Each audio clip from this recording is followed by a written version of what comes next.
Hey YouTube, so we're already in the time of the United Nations General Assembly meeting happening, and I saw this article this morning. I wanted to show it to you.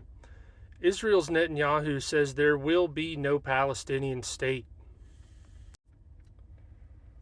So in this Times of Israel article, Netanyahu declared on Thursday that there will be no Palestinian state. He signed an agreement to push ahead with the controversial settlement expansion plan that will cut across the West Bank, the land the Palestinians seek for a state.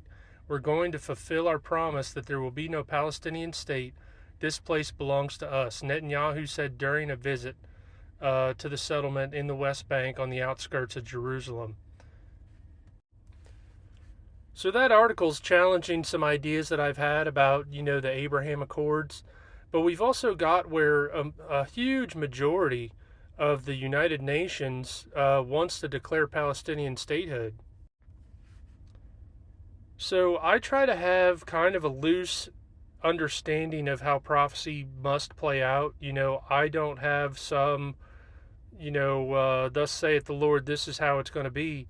But it seems to me that the United Nations is going to try to force the issue against Israel's will, which also explains the Gog-Magog war. It says that I'll put a hook in their jaws and that Russia and Iran and all those will come in to Israel through the Golan Heights to attack Israel and just be destroyed. So this headline here is actually from today. The UN overwhelmingly endorses two-state solution declaration that condemns Hamas. So the entire world is gathered together against Jerusalem. It'll be a burdensome stone, and all that try to heave it away will be cut to pieces. That's Zechariah 12.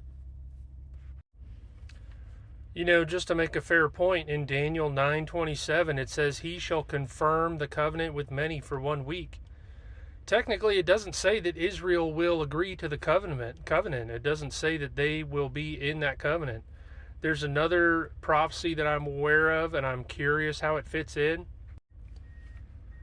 Tell me what you think about how this fits in. This is Isaiah 28:15. "Because you have said, we have made a covenant with death, and with hell are we at agreement.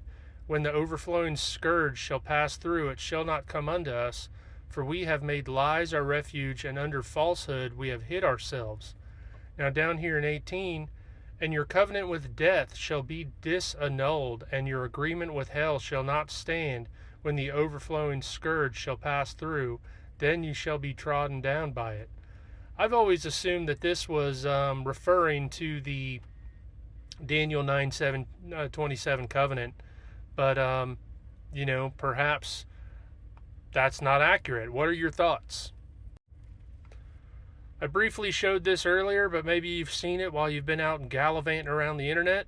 The United Nations will never again meet during the Feast of Trumpets, which means 2025 is the last possible year for the Daniel 9:27 covenant with many to be on the Feast of Trumpets. So what they're saying is that because the Jewish feast days are on a lunar calendar, it doesn't always line up with the Gregorian calendar. So the odds of it being on a the UN is typically scheduled in late September. They do the International Day of Peace on the 21st. So what this is saying, and I haven't verified this myself, but it sounds correct, that they would not again have this scheduled on the Feast of Trumpets. And I'll leave you with this post. It's from Gina. She's somebody who's often putting very relevant prophecy updates on my pages. So she's got a rapture confirmation that I'll link below if you'd like to see it. She worked really hard on it. "A resolution endorsing the declaration received 142 votes in favor, 10 against, and 12 countries abstained. The vote comes ahead of a meeting of world leaders on September 22nd on the sidelines of the high-level UN General Assembly, where Britain and other countries are expected to formally recognize a Palestinian state."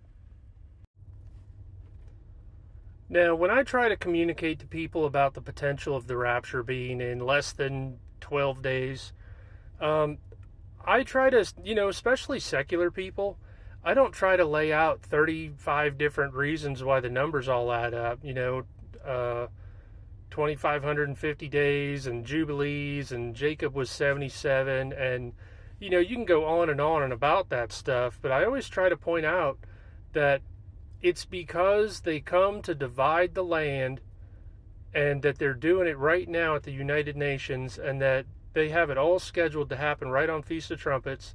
I try to point people to that and say, look, it's because of the prophecy of Daniel's 70 weeks that this is happening, and that God's made it clear that it's his land and anyone who tries to divide it will be cut to pieces, and that it's also the signal for the beginning of the tribulation, the time of Jacob's trouble. It's not the time of church's trouble, sorry. So I just wanted to point those couple things out. This picture here is, an AI generated thing when I was talking about Mohammed bin Salman. And, it's just the idea that he's agreeing with Saudi Arabia instead of shaking hands with Netanyahu. And, Trump is scheduled to speak on the 23rd. So what's he going to do? Is he going to pull a Judas move and throw them under the bus? I don't know. I'm just putting stuff, in front of you for you to investigate further, and we can all work on this together. Watching is not a competition. We should all be working together. So with that, less than 12 days, and I believe Jesus is coming, and I've seen enough confirmations and enough evidence to believe that this is it. And instead of proving our point that this is the date, maybe we should start talking about what the left behind need to do, because a lot of people will not believe, and they've stopped their ears and won't accept. So, let's leave something behind for them to be informed on how to move forward.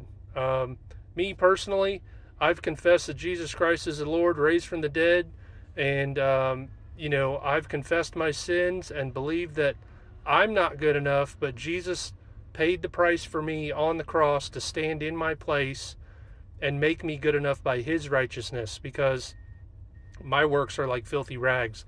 I can't be good enough. But Jesus is. He made a way. God bless.